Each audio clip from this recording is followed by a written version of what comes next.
had a surprising Friday fact. Now, you may know what this fact was, as they tweeted it incorrectly, actually, that millions of you have helped end the slave trade through your taxation. Because and this is actually incorrect, because actually the slave trade and slavery are different things, which is something lost on the Treasury and lost on most commentators on this issue. The slave trade was abolished in 1807 by the United Kingdom after the fear of Africans in the Haitian Revolution. Slavery continued for another 20 or so years, carried on. What the Treasury was talking about in this particular instance was the abolition of slavery in the British Empire, which did happen in 1833, or really 1834, and your tax money, you will be happy to know, merrily happy to know, went into helping end slavery. But how did it do this? It did this because in order to end the system of slavery, the government paid the biggest bailout in the history of the UK economy to the slave owners. They actually paid reparations to the slave owners, a figure so large they had to take out a loan from the Treasury, a loan that was so big they only paid it back in 2015. Which means that me, descendant of slaves, my mom, descendant of slaves, my dad, descendant of slaves, and half of you in the room, potentially descendant of slaves, all paid slavery reparations to slave owners. So the principle has already been established that reparations are due. The question is, who are they due to? Right? Now, worse still than the kind of merry celebration of the Treasury of this fact is that wasn't the only reparation that was paid to the slave owners by the British.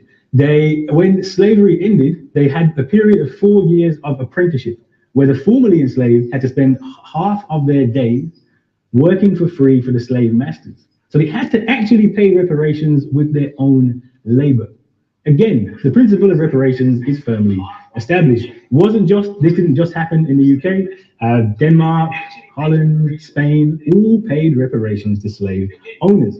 In fact, Haiti, as I already mentioned, the price of their freeing themselves, liberating themselves from France, was in 1825. They submitted to a 150 million franc debt to the French in reparation to who? Slave owners. An amount of money so large that it took 122 years for Haiti to pay off. In fact, one of the reasons Haiti is the poorest country in the world today is because of it had to pay that debt after 122 years. So when we talk about the idea of slavery being something in the past, we are being completely ignorant.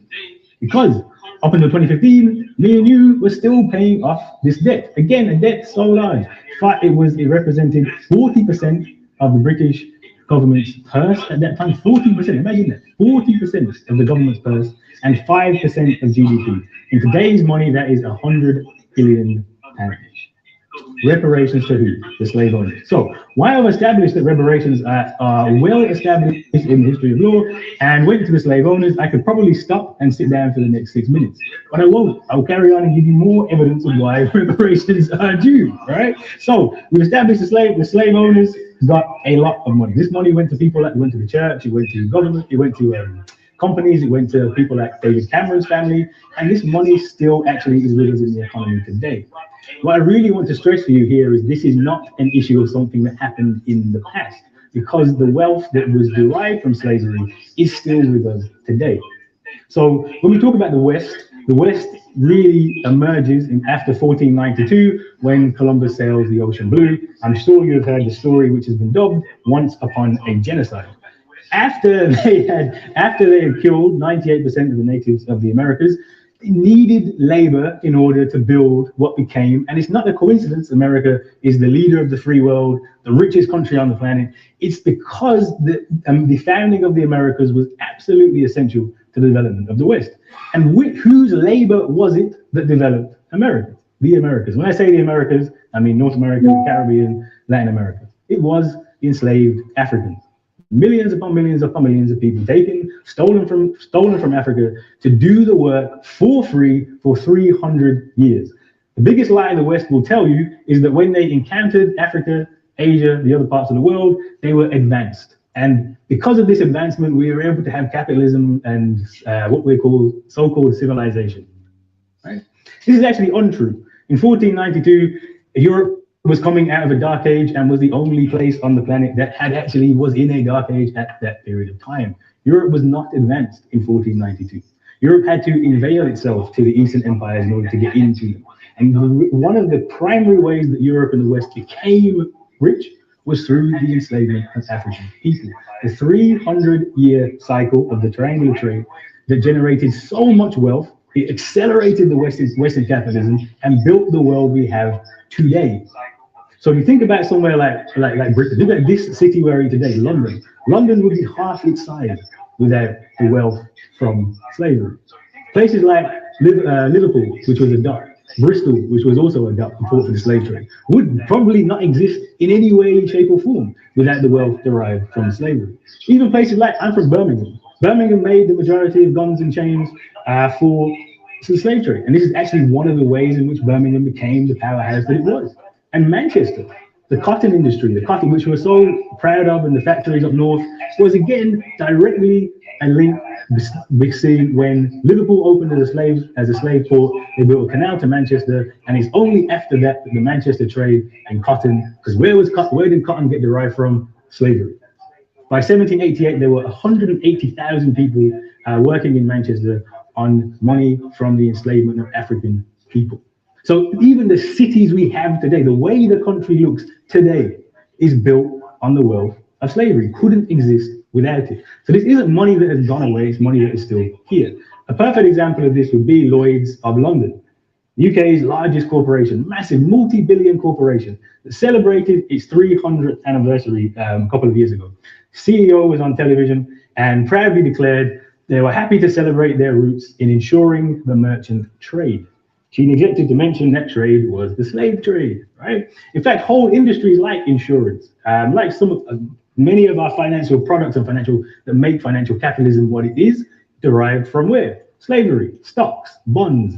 These words are not used by accident. They actually tell you the roots of where these things come from. Lloyd's of London, before it was insuring slave voyages, was a coffee house. And it was a coffee house in London where they would advertise for runaway slaves. So there were the enslaved Africans in the UK, and the runaway slaves in London would be returned to where? The Lloyd's of London coffee house. This is how unveiled capitalism and slavery are. So when we talk, the wealth is around us. You can see it everywhere. You can see it in these university spaces. You can see it just walk down the road. You can see the wealth. The wealth is still here. Our current system is the way it is because of the money derived from African slavery. So this gets us to the case of reparations. Unpaid labor for 300 years, untold psychological and human damage, and reparations, again, I remind you, significant reparations paid to the slave owners. And what did the enslaved receive? Less than nothing, not even nothing, less than nothing. Had to buy their freedom through work in the UK, had to buy their freedom in places like Haiti. And when we think about that, time doesn't stop after the enslavement of African people. When slavery ends, what happens? So Britain, my family has said Jamaica, you are left with a place in a country which is built on a plantation economy. That's all it is. There's nothing else there. There's no other development than plantation economy.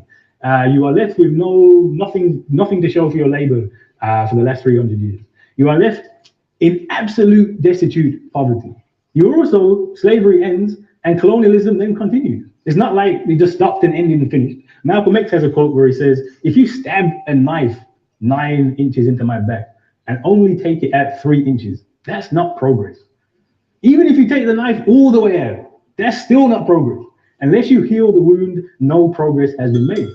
Unfortunately, the knife is still firmly in our backs, right? Nothing has been done to redress the balance, which explains why places like Jamaica are extraordinarily poor, which explains why my family migrated from Jamaica to this country and experienced racism and still experience racism today. If you want to understand why the world is the way the world is, why racial oppression is here in America, in the Caribbean, and in Africa. Remember, millions of people taken from Africa. The impact on the African economy was devastating. What slavery did was it ushered in a world of white supremacy, the creation of the Negro, the idea that I am not fully human and can be used as a beast of burden. It created the idea of white supremacy, black on the bottom, white on the top, and everybody else in between. And if you look today at global inequality, what do you see? Africa, black at the bottom. The West, largely white at the top, and everybody else in between. The legacy of slavery is not something past, it is something with us. And there is a substantial debt owed to those who suffered from it. Thank you.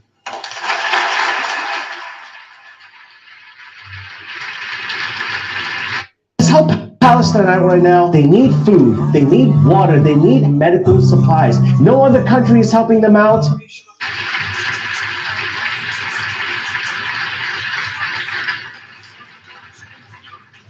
Thank you, Kinde. Next up, we have our first speaker against the motion, Catherine Barbel Singh. Catherine is headmistress and co-founder of Macadia Community School in London. She's the author of 2 books, including Miss with Love, based on her blog, describing her experiences teaching at an inner-city secondary school. Her mother is Jamaican and her father is Guyanese. She is a descendant of slaves, slave owners, and indentured laborers.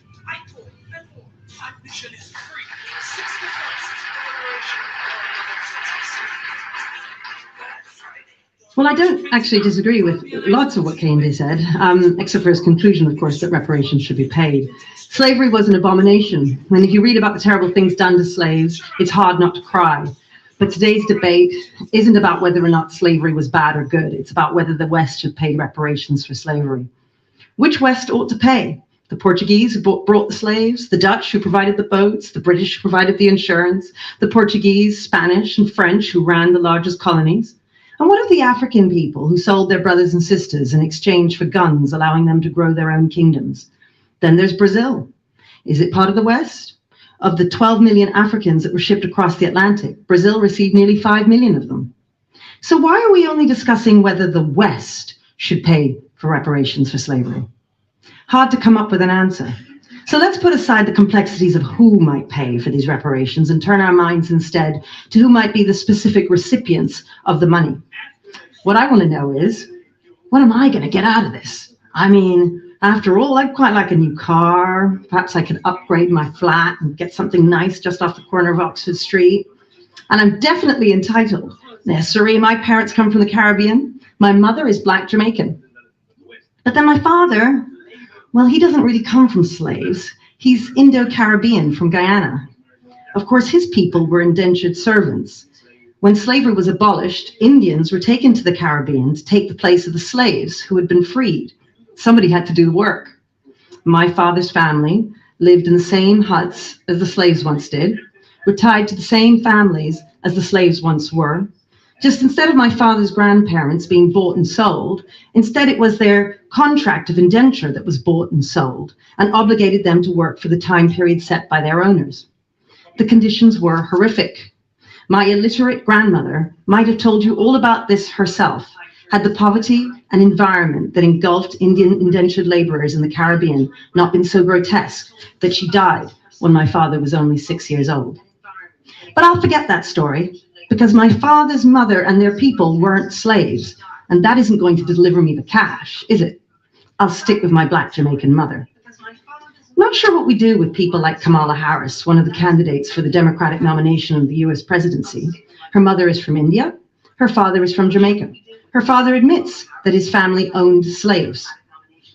Does she get a piece of the pie? Barack Obama is Black, but his mother is white and descends from slave owners, like so many mixed race people. So do they get half payments instead of full payments? How is this all meant to work anyway?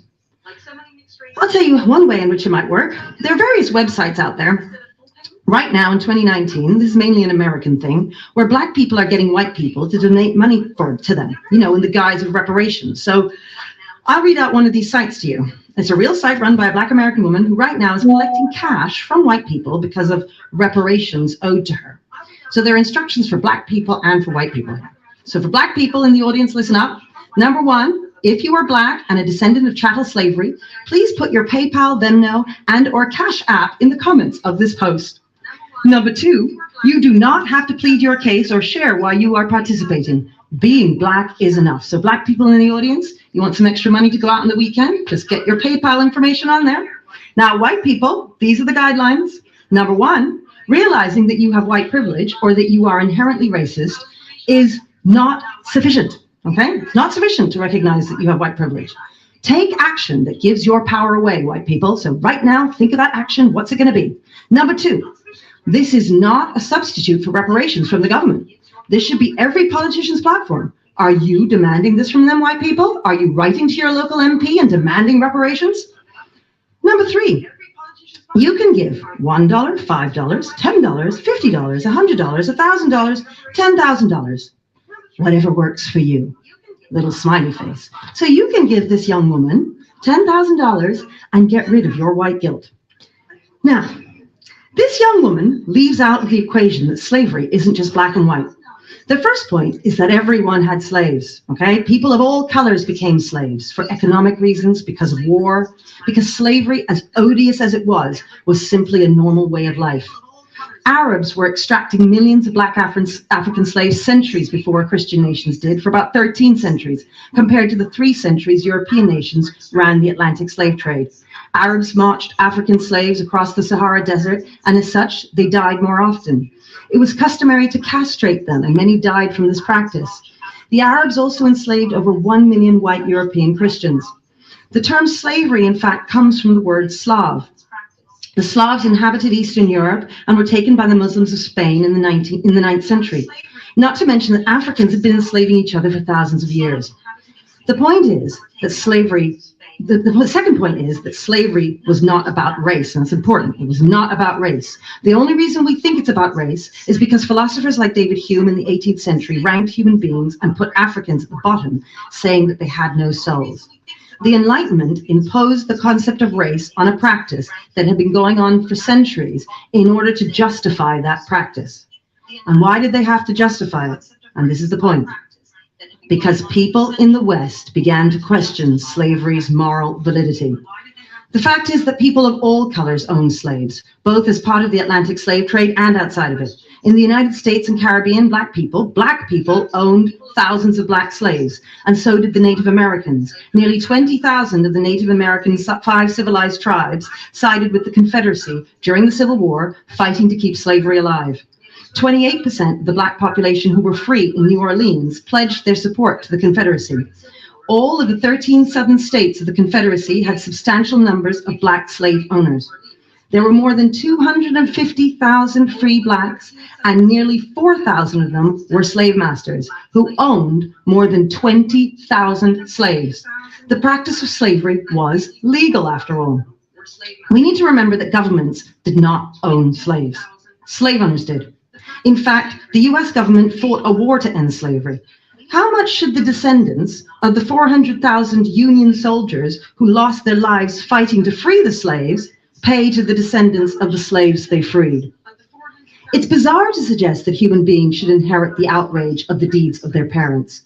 Should the child born from a rapist be branded a rapist because of his father's criminality? Should the child of a mass murderer be sent to prison because of his father's crime? No. In America, in the main, it was the Democrats who owned slaves, and the Democrats who in the main passed and enforced Jim Crow laws. It was also the Democrats who founded the Ku Klux Klan. Should the current Democratic Party be held responsible for this? No, we do not inherit the sins of our fathers. Aside from the fact that it would be simply impossible to make reparations work in any sensible or practical way, one must ask whether it would be helpful to the people one is trying to help. This is key, because we assume that reparations are going to help them. Giving people lump sums of money does not work. Economists often point to the Georgia Land Lottery of 1832, in which parcels of land were distributed randomly. What happened to the descendants of those who were lucky enough to be given this land? Are they the richest families in Georgia? No. In fact, within one generation after the distribution of the Georgia land, one could not distinguish between those who had been given land and those who hadn't. Certainly my own direct experiences of working for 20 plus years in the inner city with families on welfare demonstrates this time and time again. Rather than give a man a fish, it is always better to teach him how to fish. All giving the fish does is make the giver feel better. Reparations might relieve white people of their guilt, but it will do little else. So back to my initial question. Why are we only discussing whether the West should pay reparations for slavery. Because while slavery was common to all civilizations, only one civilization developed a moral revulsion against it very late in its history, Western civilization. Not even the leading moralists in other civilizations rejected slavery at all. Rather than be ashamed as Westerners, we should stand proud for having led the world out of a mentality where slavery was the norm, and we should vote against this motion. Thank you. موتنا في الصاروخ ودي موتنا الجوع. احنا بالنسبه لنا في الخيم مش عايشين عيشه بني ادمين، بينقص علينا كل شيء، بينقص علينا الامن، بينقص علينا الاكل، بينقص علينا الشرب، بينقص اطفالنا زي هذه خاس عليها حليب، خاس عليها غذاء.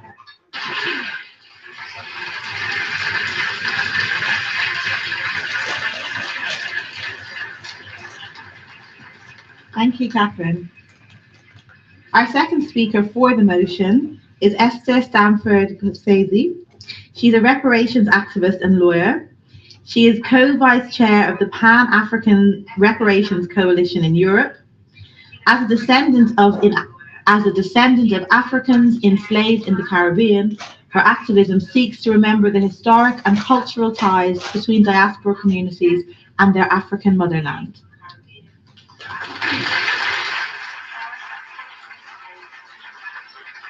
Thank you. My thesis, I have three main arguments: that reparations for slavery are not just about the period of chattel enslavement. Secondly, that reparations are about much more than money. And thirdly, that reparations are not a divisive issue, but they are the only approach that can transform our broken societies. The reason why we're talking about why the West should pay reparations for slavery is because the conversations about Arab enslavement and their responsibilities and the complicity of some African collaborators is already taking place.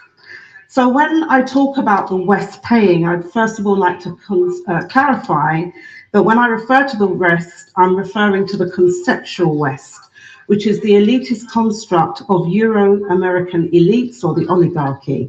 Secondly, when I argue that the West should pay, I'm referring to the notion of payment as taking responsibility for wrongs committed and harms inflicted. And by this, I mean that the Western establishment should take collective responsibility for meeting the reparatory justice needs of African heritage communities and indigenous peoples who were subjected to the criminality of the crimes of genocide and ecocide, which collectively constitute the Maangamizi, a Kiswahili term meaning the African Holocaust or African Holocaust and continuum of chattel, colonial and neo-colonial forms of enslavement. Secondly, it's about providing or redistributing wealth and resources that have been gained by unjust enrichment and have left a legacy of unjust impoverishment for the descendants of the African enslaved people. In 2001, at the World Conference Against Racism that was held in South Africa, it reaffirmed fundamental human rights of people of African descent, particularly the right to be repaired from criminal and injurious acts of one's government. In the official outcome document of the conference, the governmental delegates declared that the so-called transatlantic slave trade, slavery, apartheid, and colonialism were crimes against humanity.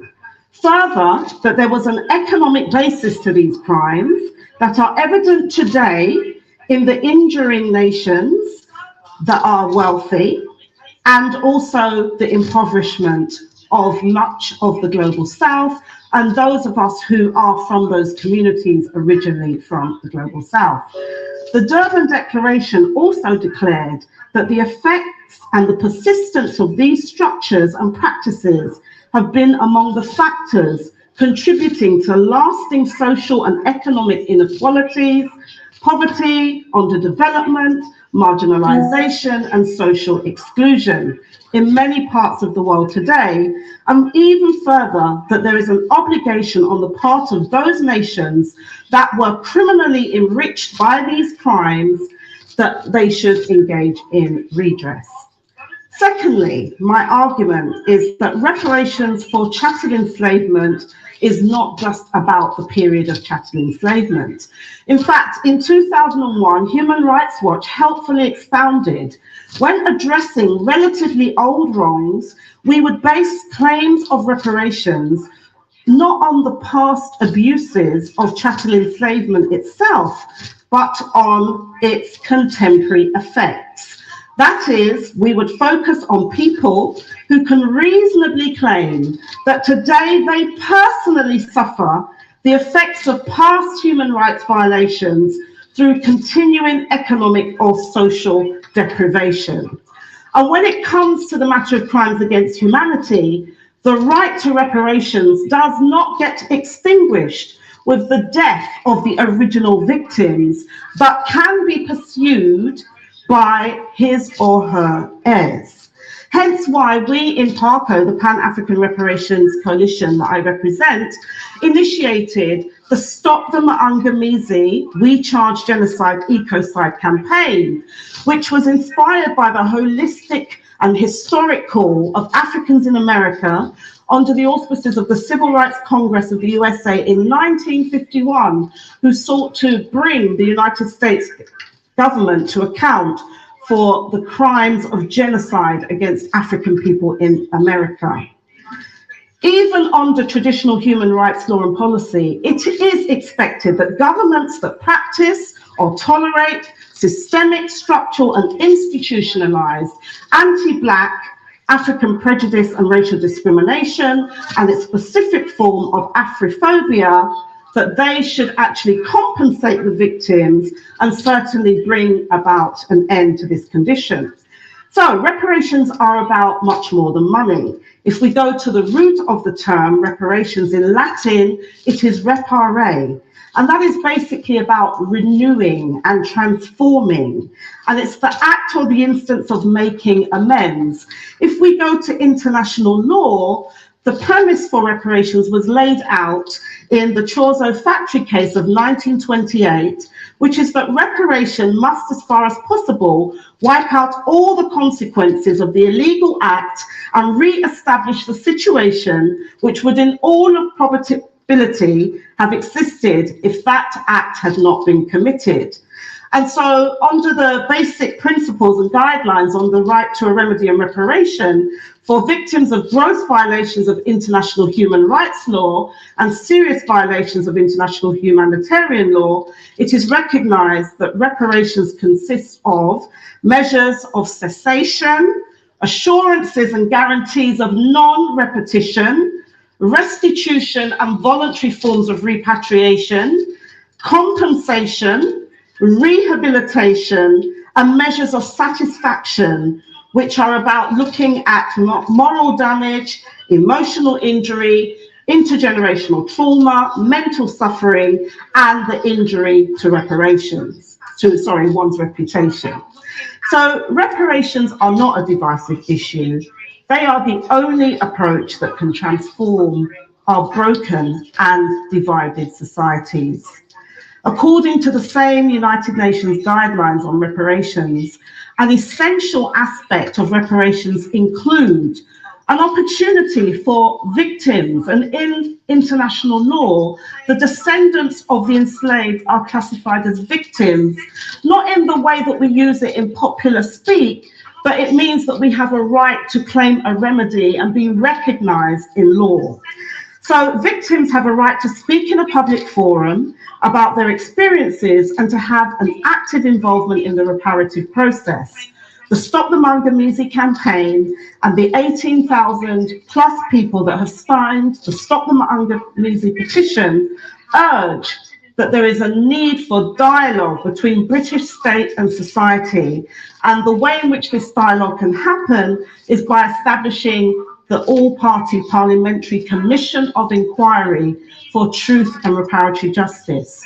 which has terms of reference, including examining the de jure and de facto racial and economic discrimination which impact people of African descent today, and to look at the impact of historic enslavement on African descendant communities, as well as to make recommendations to Parliament and other similar bodies on how best to repair the legacies of enslavement and colonization today.